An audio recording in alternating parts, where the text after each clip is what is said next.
दिवाळी हा हिंदूंचा सर्वात महत्त्वाचा सण आहे, ज्याला दिव्यांचा सण म्हणतात.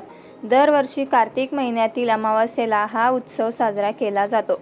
14 वर्षाच्या वनवासानंतर भगवान राम अयोध्येत परतल्याबद्दल हा उत्सव साजरा केला जातो.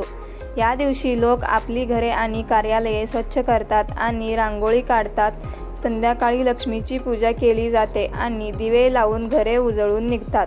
मिठाई वाटून आतिषबाजीही केली जाते. दिवाळीच्या दिवशी लोक एकमेकांना मिठाई आणि भेटवस्तू देतात. हा सण वाईटावर चांगल्याचा विजयाचे प्रतीक आहे. यासोबतच लोक देवी लक्ष्मीची पूजा करतात आणि समृद्धी आणि आनंदाची कामना करतात. दिवाळीचा हा सण प्रत्येकाच्या आयुष्यात सुख शांती घेऊन येतो, अशा शुभेच्छा दिल्या जातात. दिवाळीशी संबंधित अनेक पौराणिक कथा आहेत. त्यातील सर्वात प्रसिद्ध कथा म्हणजे रामाची. 14 वर्षाच्या वनवासानंतर जेव्हा प्रभू राम अयोध्येत परतले, तेव्हा अयोध्येतील लोकांनी त्यांच्या स्वागतासाठी आपली घरे दिव्यांनी सजवली आणि संपूर्ण शहर आनंदाने उजळून निघाले.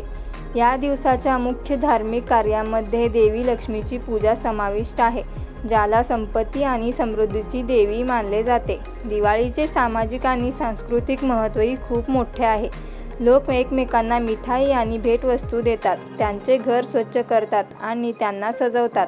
लहानांपासून मोठ्यांपर्यंत सर्वजण फटाके फोडण्याचा आनंद घेतात. मात्र आता पर्यावरणाच्या रक्षणासाठी लोकांना फटाके टाळण्याचा सल्ला दिला जात आहे. हा सण वाईटावर चांगल्याचा विजयाचे प्रतीक आहे. या सणाला धार्मिक महत्त्व तर आहेच, पण बंधुभाव, एकता आणि आनंदाचा संदेशही दिला जातो.